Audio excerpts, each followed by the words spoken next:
Hey guys, JH, welcome to Practice Tee. And as usual, it's a windy practice tee today.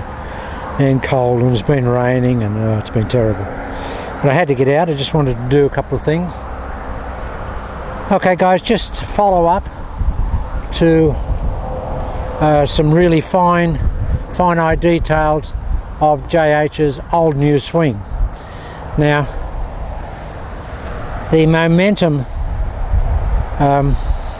activation of the club head, one of the really important parts, or one of the atomic particles, is that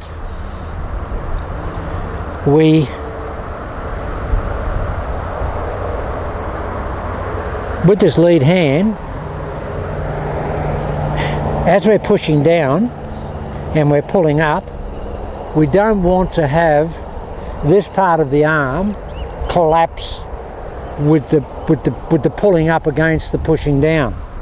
The whole idea of the pushing down and the pulling up is to get what we call a radius lock, and that is a pressure that will keep this lead arm in a constant radius in the golf swing.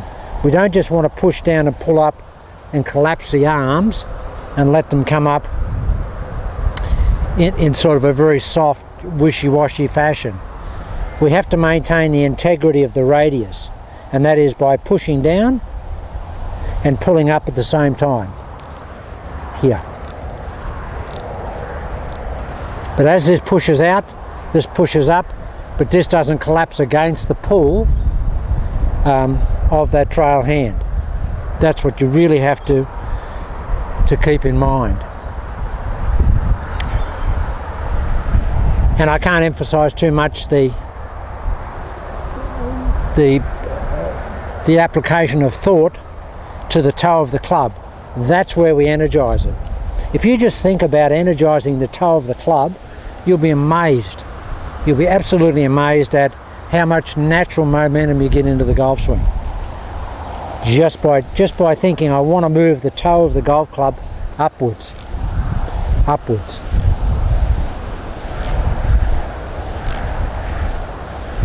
Now you'll feel a lot of pressure here, guys, in this heel pad of the hand here, or the palm heel pad, and up here. You'll feel a lot there if you push down and pull up correctly.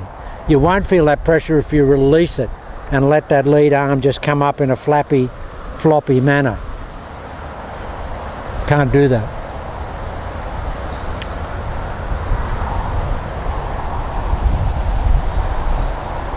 So that was just a point that I wanted to highlight, because it really is important. Now the other thing, guys, is stand as close to the golf ball as you can. I'm working in conjunction with my old new swing, in conjunction with gripping all my golf clubs down, which enables me to stand a lot closer to the golf ball at address. It just allows me to do that, because the golf club's shorter. And it really does feel fantastic when I do that, guys, I've got to tell you. And particularly with the driver. And the one-length golf club concept is fantastic. And since I've been gripping down to that 37.5-inch length, it's been fantastic. And I saw something the other day about Bryson DeChambeau and his one-length clubs, his Cobra clubs. His clubs, of course, all the one-length clubs are all the same lie, so you can get in the same position.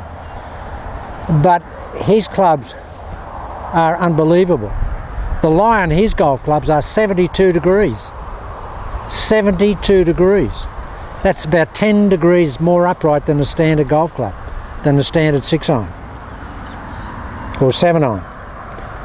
To the extent that when you see him from behind, and I'm digressing a bit here, but you see him from behind, he actually holds his hand like that, in that manner there, because the club is so upright. In order to sole it out, he has to get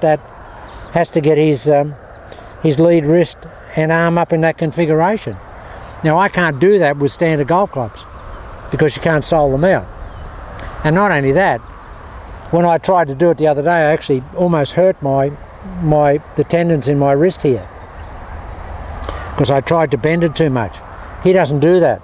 He actually puts the club up the centre of his oh, excuse me, I'm still suffering from the flu, guys. I can't get rid of it. He puts it up the centre of his hand to eliminate that. Right up the palm, like that. And if you watch him, that's what he looks like when he swings. He swings like that. Whereas if you've got it in the fingers, you'll swing like that. But here, and he swings like that. You'd need bigger grips to do that, but that's just an aside. Okay guys, 72 degrees. I'm going to make up a set of golf clubs if we can get some that we can bend that much and just try it for fun. So standing closer to the ball is going to help you, but I had to make that point about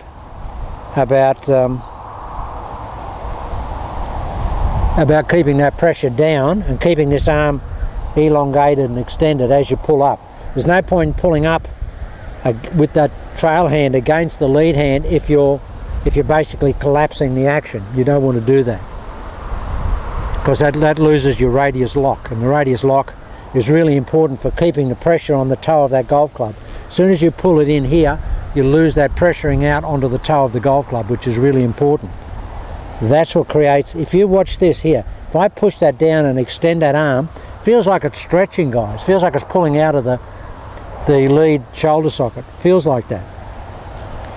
And that's how I get the feeling of the inertia onto the toe of the club. If I don't do that, if I pull it up here, I lose that energizing, that momentum gathering of the toe, the orbiting effect. I lose that as soon as this collapses. So we've got to keep that there, guys. It's almost like this lead arm is getting longer and longer.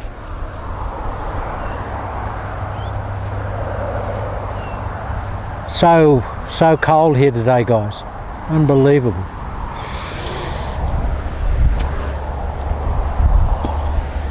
So I just wanted to make that point. It was just an important point, and you have to really balance out that requirement. The toe is important. That's where the energy goes. You can't get the energy into the toe if you collapse this radius here. If you collapse that, you can't get the energy into that toe. You just can't do that. If I keep that energy down there but let the arm collapse, I just lose the integrity of the whole action. Okay guys, I just wanted to make that point, and because a couple of guys were falling into a little bit of a trap with it and a bit of a hole. So that is really an intrinsic atomic particle of the JH old new swing. Okay guys, have a look at that.